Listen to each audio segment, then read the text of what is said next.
예수님의 유월절 마지막 만찬은 의미가 참 깊습니다. 제자들과 공생애를 마감하면서 마지막으로 하는 유월절이면서 구약의 유월절의 의미가 사라지고 새 언약을 믿으시는, 떡을 떼시고 잔을 드셔서 주님의 십자가를 기념하는 그 순환에 대한 새로운 언약을 제정하시는 때가 마지막 유월절이기 때문입니다. 예수님께서 음식을 잡수시다가 갑자기 자리에서 일어나십니다. 겉옷을 벗고 그리고 수건을 가져다가 허리에 두릅니다. 대야에 물을 떠서 제자들의 발을 씻기시고 두르신 수건을 가지고 닦아 주십니다. 여기 예수님께서 발을 닦아 주신다, 이건 교회와 성도는 예수님께서 발을 닦아주심으로 밀접한 관계가 있음을 우리에게 가르쳐 주십니다.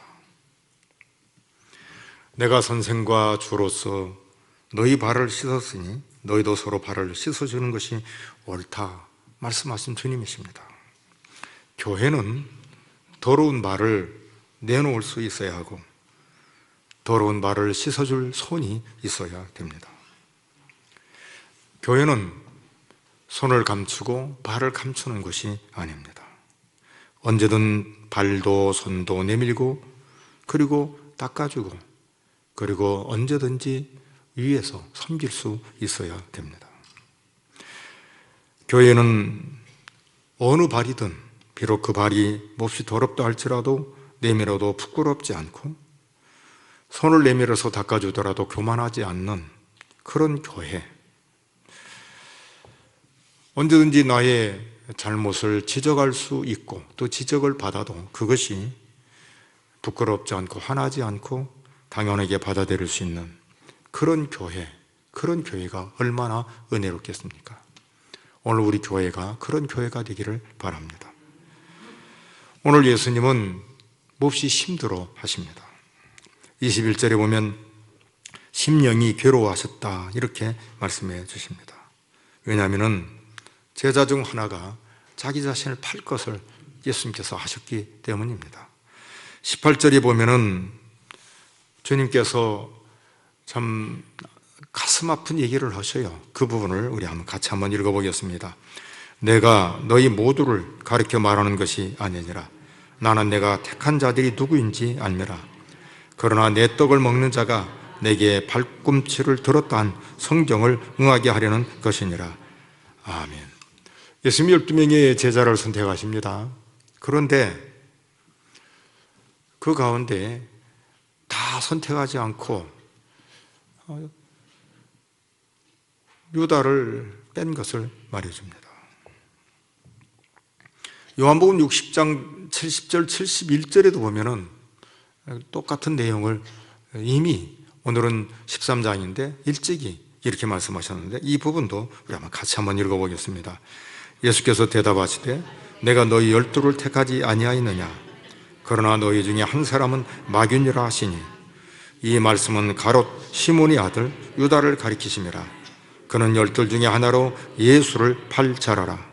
그런가 하면 요한복음 6장 70절 전에 64절에 보면은 예수님께서 자기가 팔자가 누구인가를 이미 아셨다 이렇게 말해주는데 이 부분도 같이 한번 읽어보겠습니다. 그러나 너희 중에 믿지 아니하는 자들이 있느니라 하시니 이는 예수께서 믿지 아니하는 자들이 누구며 자기를 팔자가 누구인지 처음부터 아심이니라.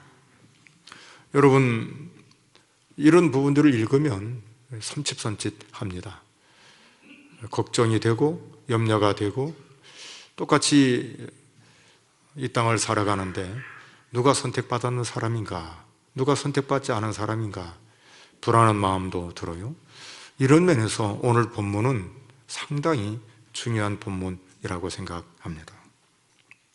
우리가 이 세상 살아갈 때에 염두를 두고 살아가야 할 게 있습니다. 그것은 하나님의 말씀에 내가 순종하느냐, 하나님의 말씀이 나에게 기초가 되느냐, 이게 중요합니다. 인간은 하나님의 형상대로 지음받은 존재이기 때문에 특별한 존재예요. 그렇기 때문에 어떤 사건이나 사고, 아니면 누가 무슨 말을 할 때 즉각적인 반응이 일반 피조물과 같은 반응이 아닙니다. 인간은 인격적인 반응을 하게 되어 있습니다. 인격에는 3요소가 있죠. 지적인 요소, 정적인 요소, 의지적인 요소가 있습니다. 우리는 사람을 보더라도 머리에서 딱 발끝까지 안 보는 것 같아도 보면서 판단해요. 이걸 뭐라고 말하냐면 이성이 발동이라 이렇게 말을 합니다. 무엇을 생각하고 판단할 만한 능력을 하나님께서 우리에게 주신 것입니다. 그러기 여기에 더 중요한 것은 신앙 양심을 우리에게 허락해 주셨습니다. 그렇기 때문에 우리가 죄를 짓다가도 이건 아니지 해서 중단할 때가 있는 이것은 복받은 사람입니다. 그걸 짓누르고 그냥 죄로 끝까지 가는 사람은 불행한 사람입니다. 구약을 보면 애굽의 파라오 왕을 기억하실 겁니다. 430년 동안 이스라엘 백성들이 애굽에서 노예로 삽니다. 때가 되어서 하나님께서 모세를 보내주셔요. 그리고는 내 백성을 애굽에서 이끌어내라고 사명을 주십니다. 그러나 바로 왕이 순순하게 내주지를 않습니다. 왜냐하면 장정만 60만 명이고 전 인구가 200에서 250만 명이나 되는 노동력을 바로가 그냥 내놓기가 쉽지 않은 것입니다. 영적인 어려움, 영적인 벽에 탁탁 부딪힐 때가 참 많아요. 우리가 주일날 교회에 와서 예배를 드리고 그리고 주님을 섬기고 헌신하고 봉사할 수 있는 것은 하나님의 은혜입니다. 내가 구원받은 징표가 뭔가, 내가 하나님의 자녀라는 사실을 확인할 수 있는 게 뭔가, 진리를 깨닫는 거예요. 그리고 그 말씀 때문에 살아가는 것입니다. 그것이 그렇게 기쁘고 즐거운 것입니다. 나를 위해서 살 때는 조그마한 바운다리였으면 주님을 위해서 사는 것, 그리고 사소한 먹고 마시는 것부터 시작해서 모든 일상에서 주님께 맞추어 살고 주님의 영광이 된다면 너무 행복하고 좋은 거라 이 말입니다. 이게 택함받은 사람들의 삶의 아름다운 모습 확인할 수 있는 어떤 이 징표라 이 말입니다. 오늘 마지막 이 성만찬이 어떤 것인 줄 아십니까? 예수님께서 제자들의 발을 씻어주시고 떡을 떼고 잔을 들고 그야말로 음식을 먹으니까 너무 좋지요. 그런데 이것은 치열한 영적인 전투가 있는 것을 우리에게 가르쳐 주십니다. 오늘 요한복음 13장 18절부터 읽었지만 요한복음 13장 1절부터 딱 시작하면 예수님께서 이렇게 하셔요.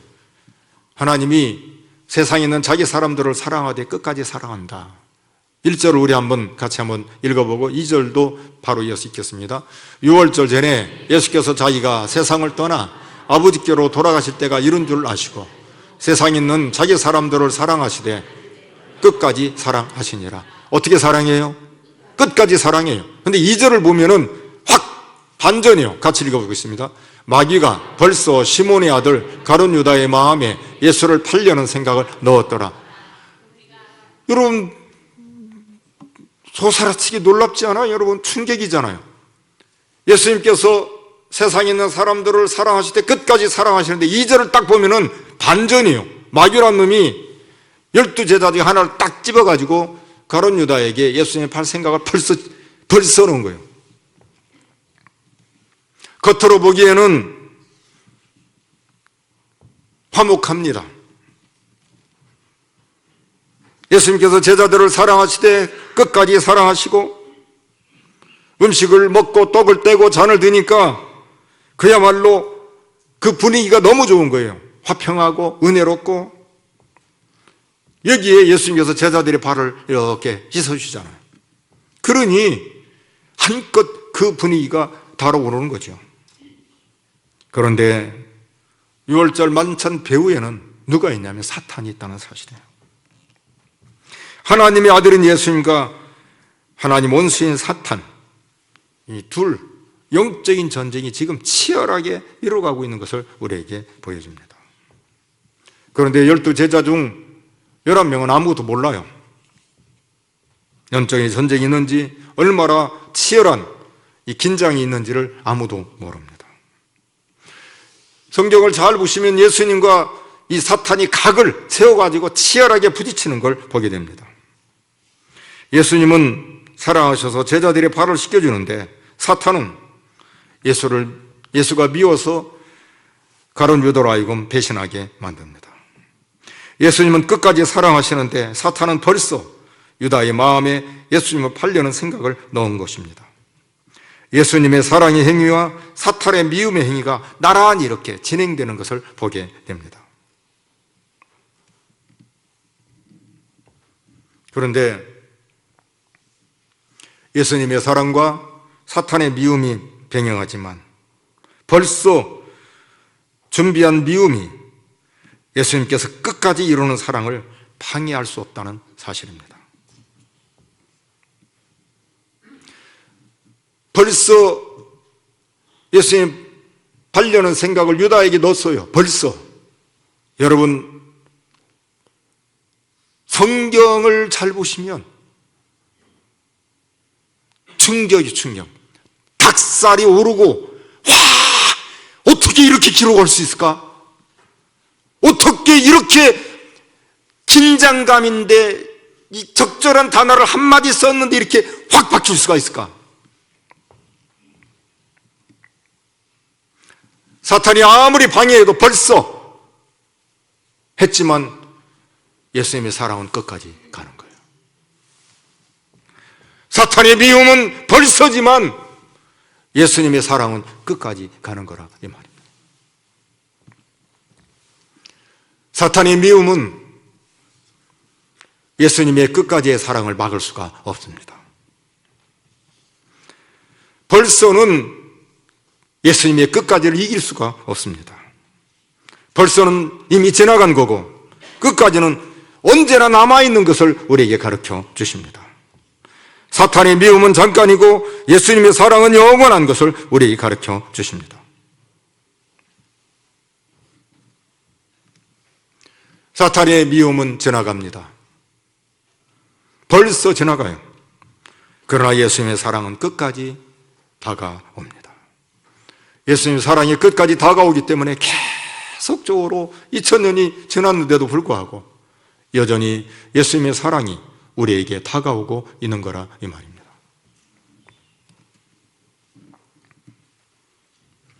마지막 6월절 만찬에서 우리에게 중요한 것을 가르쳐 주십니다. 예수님의 순환, 예수님의 고난, 예수님의 이 십자가의 사랑은 사탄의 미움을 이긴다는 사실입니다.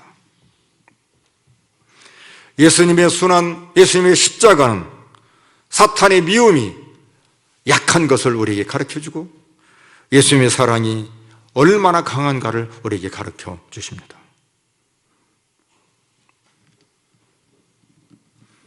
예수님의 십자가는 사탄의 미움이 활개를 쳐도 예수님의 사랑이 훨씬 더 강하고 끝까지 가는 것을 가르쳐 주십니다. 예수님의 십자가의 죽으심은 우리가 사탄의 방해에도 부서지지 않는 예수님의 사랑을 받은 자임을 우리에게 가르쳐 주십니다. 그러므로 예수님의 사랑을 받은 성도들은 수없이 밀려오는 사탄의 방해에도 넘어지지 않고 미끄러지지 않고 존재할 수 있다는 것입니다. 나의 연약함, 나의 부족, 나의 허물, 나의 여전히 반복되는 죄, 내가 여전히 미워하고 싫어하고 질투하고 시기하는 그런 형편없는 존재인데도 불구하고 끝까지 사랑하시는 주님의 그 사랑으로 우리가 존재한다는 사실입니다. 성경은 이렇게 말합니다. 로마서 5장 8절인데 우리 한번 같이 한번 읽어보겠습니다. 우리가 아직 죄인 되었을 때 그리스도께서 우리를 위하여 죽으심으로 하나님께서 우리에 대한 자기의 사랑을 확증하셨느니라. 아멘. 여전히 죄 가운데 있지만 끝까지 사랑하시는 주님의 사랑이 우리로 하여금 승리케 하십니다. 예수님과 가룟 유다, 영적인 이 긴장, 영적인 이 전쟁, 예수님께서 베드로의 발을 씻어주면서 너희는 깨끗하나 다는 아니라고 말합니다. 그리고 특이한 말씀을 하셔요. 내 떡을 먹는 자 중에 내게 발꿈치를 들었다. 내 떡을 먹는 자 중에 내게 발꿈치를 들었다. 이건 구약에 있는 말씀을 그대로 인용하는 거예요. 시편 41편 9절인데 자막을 보면서 같이 한번 읽어보겠습니다. 내가 신뢰하여 내 떡을 나눠 먹던 나의 가까운 친구도 나를 대적하여 그의 발꿈치를 들었나이다. 오랫동안 예수님과 함께 먹고 마셨던 이 가룟 유다, 제자입니다. 그런데 선생님을 배반하는 거예요. 여기 보면 한 구절이잖아요. 짧잖아요. 그런데 여기에 세 가지의 의미가 담겨져 있습니다. 첫째는 예수님과 친분이 있는 사람이라는 것입니다. 친분이 있다는 말은 잘한다는 거예요. 서로 이렇게 말이 통하고 인사할 수 있고 선생님이라고 부를 수 있는 그런 관계.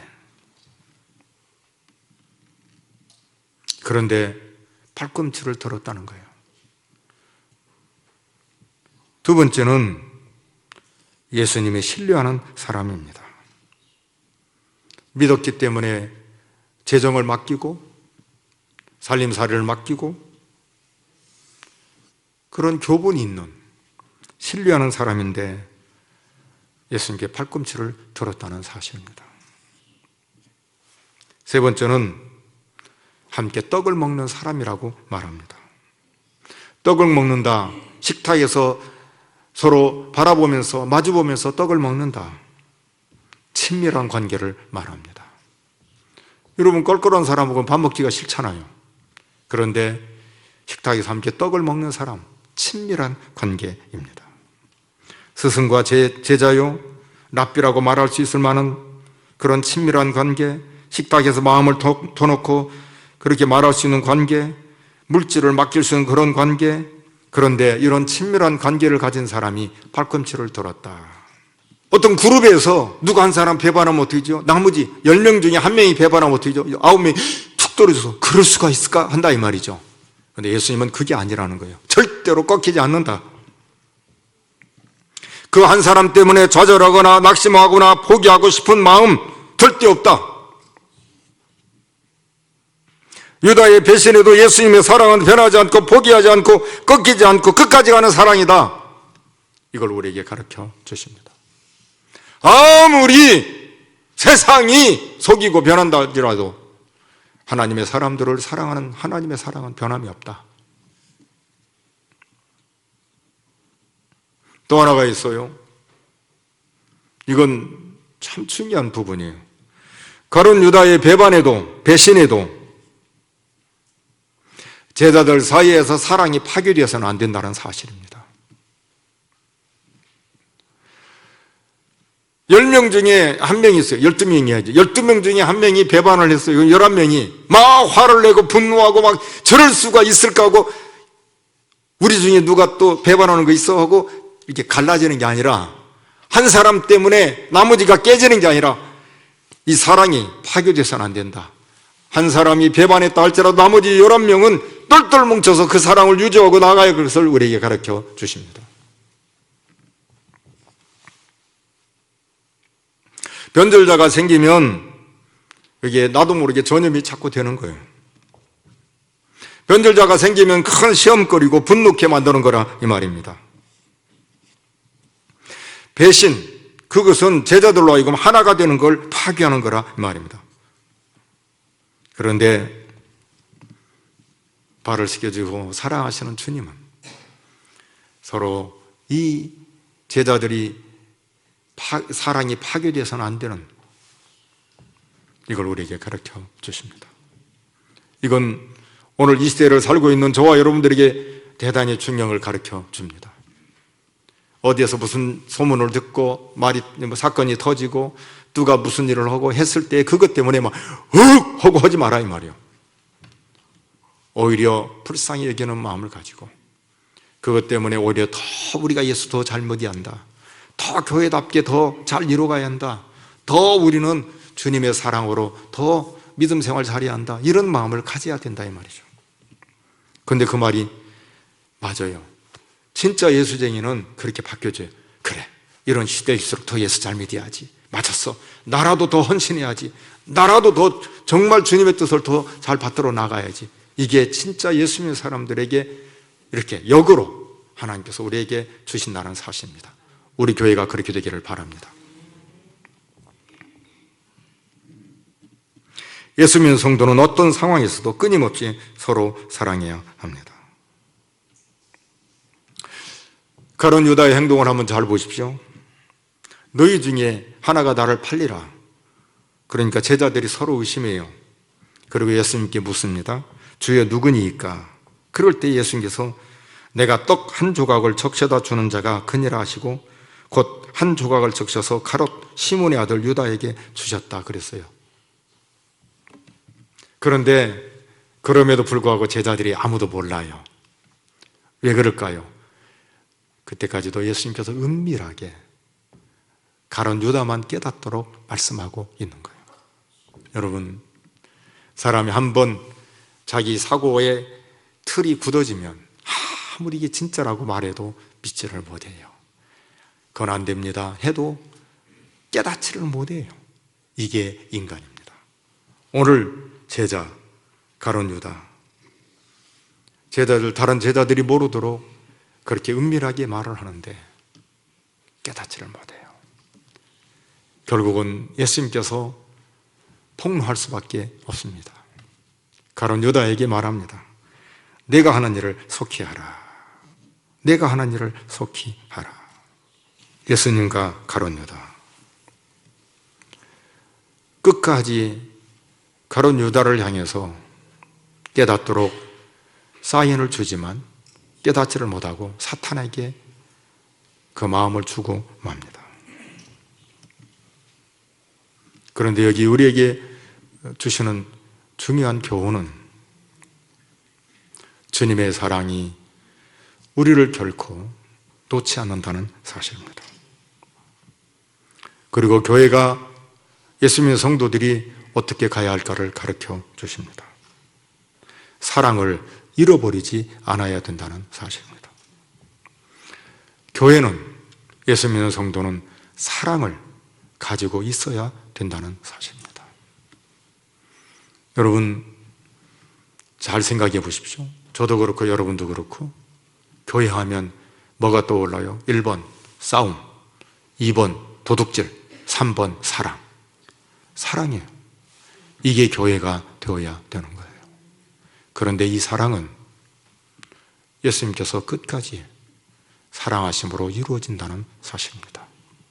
가룟 유다의 배반, 그리고 예수님을 팔려는 생각, 이 모든 것, 아무리 사탄이 벌써 작용을 해도 예수님의 끝까지 사랑이 결국은 우리로 하여금 존재케 하고 그리고 믿음으로 승리케 한다는 사실입니다.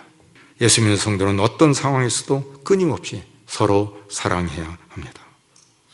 어떤 상황에서도 이 사랑을 잊어서도 안 되고 잃어버려서도 안 됩니다. 주님의 그 사랑이 우리와 끝까지 함께하기 때문입니다. 그 사랑이 오늘 우리에게, 또 우리 가정에, 우리 교회에 늘 함께 있기를 소원합니다.